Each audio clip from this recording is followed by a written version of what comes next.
21Alive First Alert Forecast. With a big event like the total solar eclipse coming up tomorrow, this is not what you want to see. We're tracking a weather system moving through right now that's bringing us some rain showers and some thunderstorms throughout the entire evening.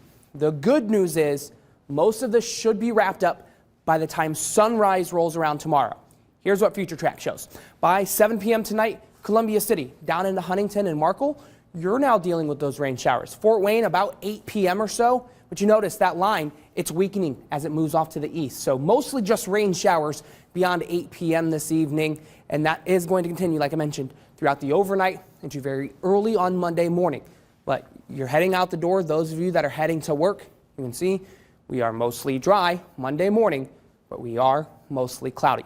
So your forecast for tonight, when you wake up in the morning, temperatures will have dropped down into the mid-40s. This is warmer than where we're supposed to be for this time of year, and it's going to set the trend at least for the next couple of days because temperatures are going to be warming up. Now let's get to the total solar eclipse. A large part of the Midwest will be at least in the partiality of the eclipse. Fort Wayne, you'll be able to see 99.7% coverage of the total solar eclipse. But from Evansville all the way through Cleveland and a large part of the United States will be in 100% totality, and that includes parts of 21 country. More or less, it's off to the southeast of Fort Wayne. Monroeville, you are in the path of totality. So is Decatur, so is Van Wert. But Hicksville, not necessarily so. Up into Edgerton, not necessarily so either. Auburn is not in the path of totality. So if you want to see the total solar eclipse, you want to get to the red area tomorrow. And this is going to be a big focus of our forecast. Just a reminder, here are some of those viewing times. The eclipse begins at about 1:53 with totality beginning at about 3:08, ending at 3:11, and then the eclipse ends at about 4:24 and 4:25 here in our area. Here's a big picture view of what we can expect on Monday. A lot of cloud cover in Texas in that path of totality, and we're watching this area in Missouri for some high-level clouds that are expected to push into our area.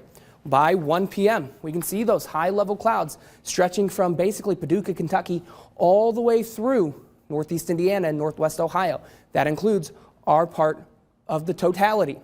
However, these high-level clouds are expected to not be as thick. So we're not expecting a totally obscured total solar eclipse in the path of totality for places like Bluffton, Van Wert, Portland. Kind of those high wispy clouds is what we're expecting, but we shouldn't expect crystal clear skies on Monday. So a little bit of cloud cover on Monday, a little bit of clear sky as well. Temperatures are going to be comfortable. In the afternoon, we'll be in the mid-60s. Expect that mix of sun and clouds with some high-level clouds in there.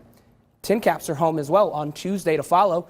Temperatures at first pitch, 6:35, will be in the mid-60s, and we'll hang out in the 60s throughout the entire evening. So a pretty comfortable night, although we could be dealing with one or two isolated rain showers on Tuesday. It's not expected to be widespread, and I don't know that it'll have any big impacts on the Tin Caps game, but we also start to see a few more rain showers pop up on Wednesday and then Thursday as well. We'll be right back.